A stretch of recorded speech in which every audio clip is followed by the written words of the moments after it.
Hello 9th class students. आज हमारा subject science है और चैप्टर है फर्स्ट चैप्टर है हमारे आसपास के पदार्थ या हम इसे कह सकते हैं इंग्लिश टर्म है मैटर। हम अपने एनवायरनमेंट में, वातावरण में जितनी भी वस्तुएं देखते हैं सभी क्या हैं? पदार्थ हैं। इसमें हम दो अवधारणाएं देखते हैं, एक तो वैज्ञानिकों का पक्ष है और एक होता है दार्शनिक। प्राचीन समय में दार्शनिक, आयुर्वेद, इनका प्रचलन बहुत अधिक था। तो दार्शनिकों का मानना है कि कोई भी पदार्थ है वो पंच तत्व से मिलकर बना है। पंच तत्व का अभिप्राय क्या है? इसमें 5 तत्व शामिल होते हैं, जैसे वायु, पृथ्वी, अग्नि, जल और आकाश। तो दार्शनिकों का मानना है कि कोई भी पदार्थ है या हम कहीं मनुष्य का शरीर भी है पंच तत्व से मिलकर बना होता है। और वैज्ञानिकों का मानना है कि पदार्थ, प्रत्येक वस्तु जिस सामग्री से बनी है, प्रत्येक वस्तु जिस सामग्री से बनी है वह क्या है? पदार्थ। जैसे हम देखते हैं, हम मिट्टी की बात करें, मिट्टी है, वायु है, जल है, पत्थर है, ये सभी क्या है? पदार्थ हैं। हम बात करते हैं जैसे हमारा भोजन है, ये बिल्कुल सामान्य सी टर्म है हमारे पास पदार्थ। अब हम देखते हैं पदार्थ का भौतिक स्वरूप।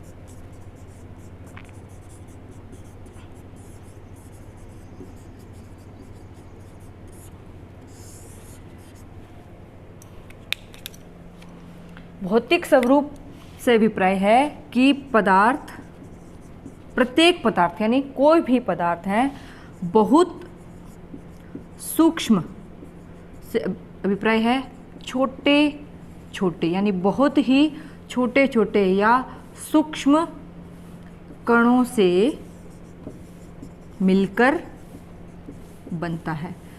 ये कण इतने छोटे होते हैं कि हम अपने साधारण आँखों से इन्हें स्पष्ट नहीं देख सकते हैं। हाँ, सूक्ष्मदर्शी की हेल्प से हम इन्हें देख सकते हैं।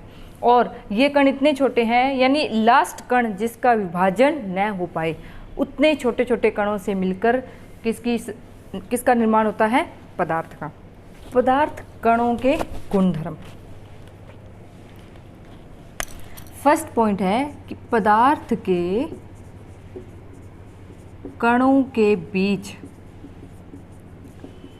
रिक्त स्थान होता है और इसी रिक्त स्थान के कारण ये कण एक दूसरे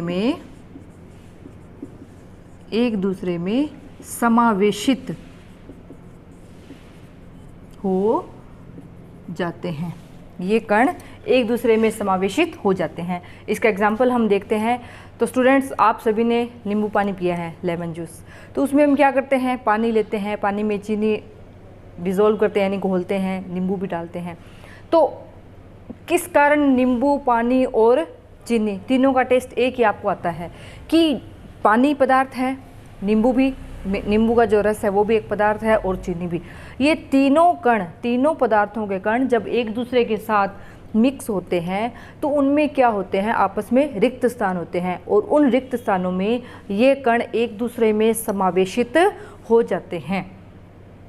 तो इस पॉइंट का एग्जाम्पल क्या है हमारे पास? नींबू पानी। या हम देखते हैं जैसे चाय। तो चाय में आप देखते हैं पहले पानी डाला जाता है, उसमें चाय पत्ती है, चीनी है, सारे पदार्थ हमने डाले, लेकिन जब वो बनकर तैयार होती है तो उसका एक ही टेस्ट आता है। इससे क्या अभिप्राय है कि सभी पदार्थ हैं वो एक दूसरे में पूरी तरह से क्या हो गए हैं? समावेशित हो गए हैं।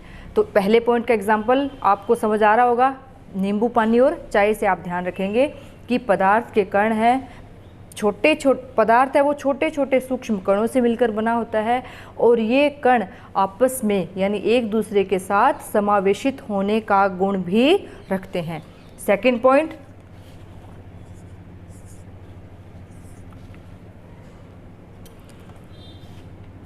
पदार्थ के कण निरंतर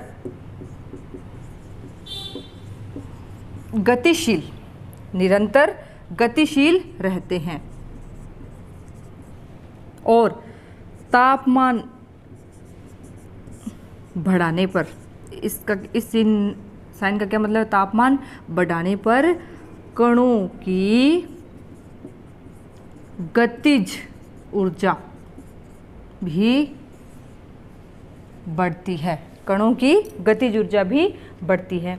तो इसका क्या मीन है, आप सभी देखते हैं कि हमने जैसे एक गिलास पानी लिया, इस पानी में जब हम इंक या स्याही डालते हैं, इसका एग्जांपल है इंक या स्याही, आप ये प्रैक्टिकल करके देख सकते हैं। जैसे आपने ब्लू या ब्लैक इंक इसमें डाली तो डालते ही धीरे धीरे सारा पानी कैसा दिखाई देता है आपको, ब्लैक। तो इसका क्या मतलब है कि जो इंक के जो कण हैं उनका पानी में जाते ही उनकी गति क्या होती है, बहुत अधिक होती है, और इस कारण गिलास का पूरा पानी कैसा दिखाई देता है, जिस कलर की आप इंक डालेंगे यानी रंगीन दिखाई देता है। या हम ये एग्जांपल देख सकते हैं कि जैसे हम अपने घरों में या पूजन के समय जैसे अगरबत्ती है या कपूर है, ये जब प्रयोग करते हैं तो अगरबत्ती का प्रयोग करते ही उसकी खुशबू तुरंत हमारे पूरे घर में, हमारे वातावरण में फैल जाती है। इसका क्या मतलब है कि पदार्थ के कण हैं, इनकी गति बहुत अधिक होती है। अब इसका तापमान से क्या संबंध है, तो आप देखिए कि जैसे हमें चीनी को गर्म या ठंडे पानी में, दोनों में अगर डिज़ोल्व करना हो तो जल्दी कौन से पानी में घुलेगी और पूरी तरह से मिक्स हो जाएगी, गर्म पानी में। तो इसका क्या मतलब है कि तापमान बढ़ने पर कणों की गतिज ऊर्जा क्या है, बढ़ जाती है, और कणों की गतिज ऊर्जा बढ़ेगी तब वो कण एक दूसरे में पूरी तरह से समावेशित हो जाते हैं। इसीलिए गर्म पानी या हम जैसे डिज़ोल्व अगर करना है तो अगर गर्म हमारा पदार्थ है तो उसमें कोई भी डिज़ोल्व होने वाली वस्तु वो बहुत ही जल्दी उसमें पूरी तरह से विलय हो जाती है या घुल जाती है। थर्ड पॉइंट क्या है कि पदार्थ के कण जिनसे वो मिलकर बना है एक दूसरे को अलग अलग सामर्थ्य के अनुसार आकर्षित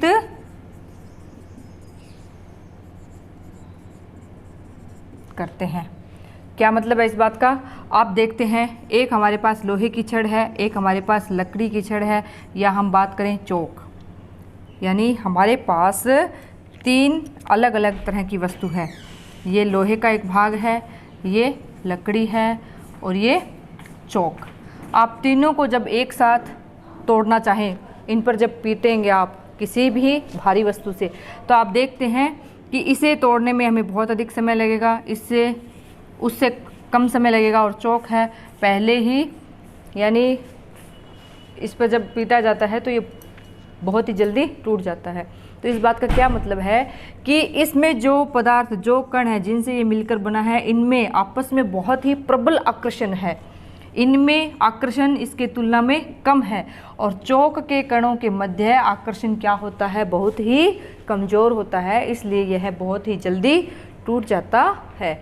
जबकि लोहे की वस्तु है, इसे हमें तोड़ने में बहुत अधिक बल का प्रयास करना पड़ता है। नेक्स्ट टॉपिक इज पदार्थ की अवस्थाएं।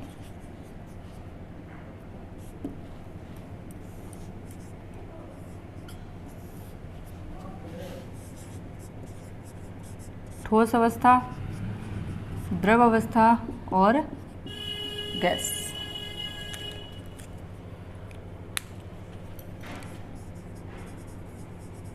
सॉलिड, लिक्विड और गैसियस।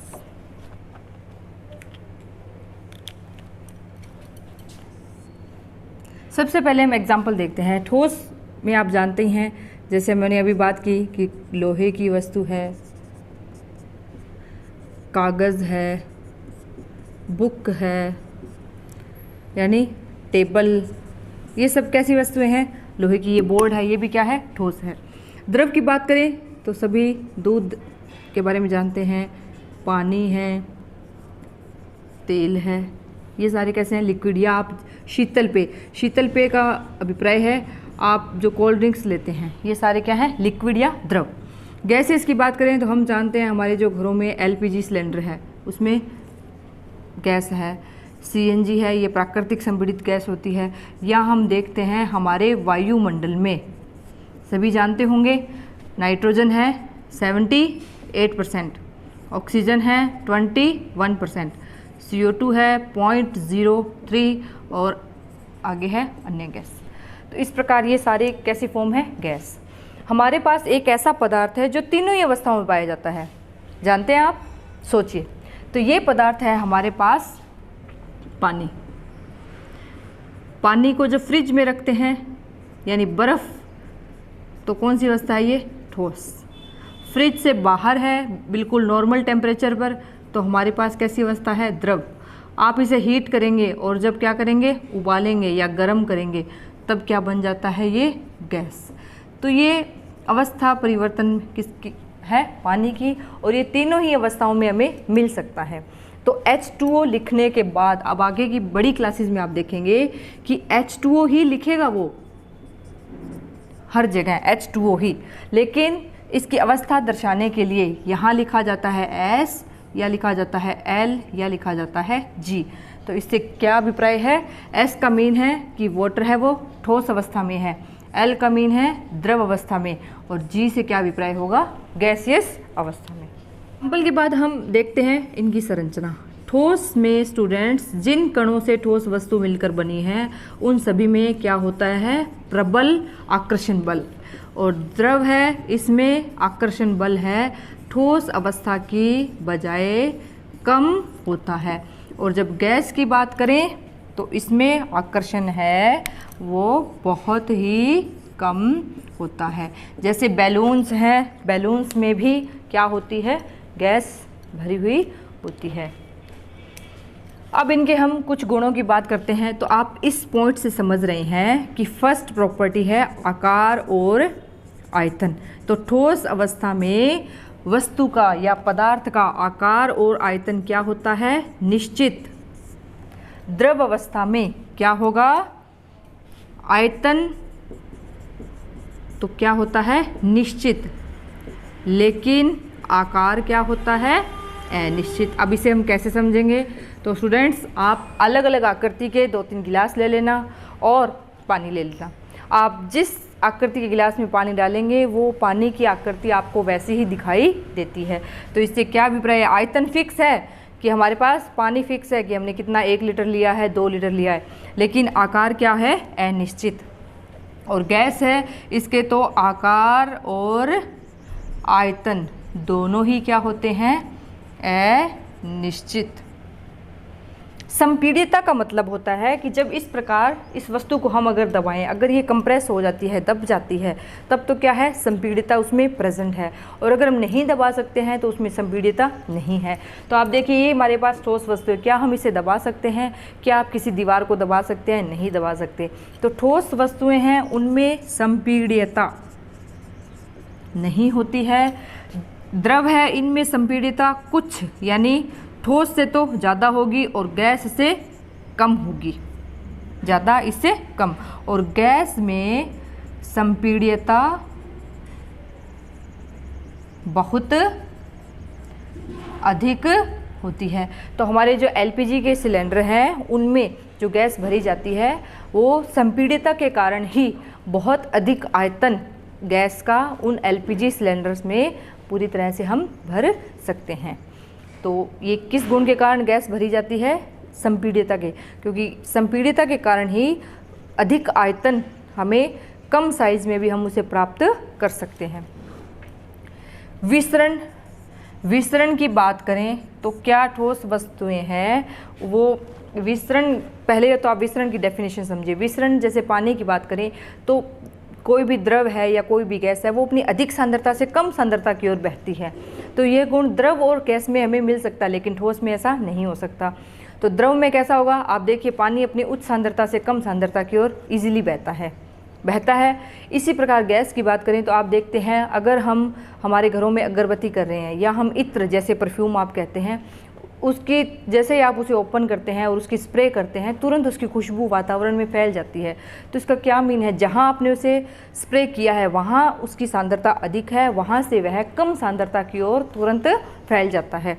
तो ये कौन सा गुण होता है, विसरण।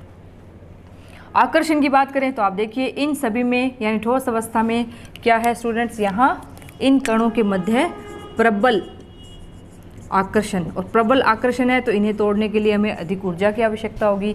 यहाँ क्या है, आकर्षण कम है और यहाँ क्या है, बहुत कम आकर्षण होता है। तो ये हमारे पास तीन अवस्थाएं हैं, ठोस अवस्था, द्रव अवस्था और गैस। तीनों के आपको यहाँ अलग अलग गुणधर्म है, प्रॉपर्टीज़ आपको बता दिए हैं। तो आज आपकी पहली क्लास है, आपको इस टॉपिक के नोट्स अवेलेबल हो जाएंगे। अपना होमवर्क स्टार्ट कीजिए और साथ साथ उसे रीडिंग भी कीजिए। Thank you.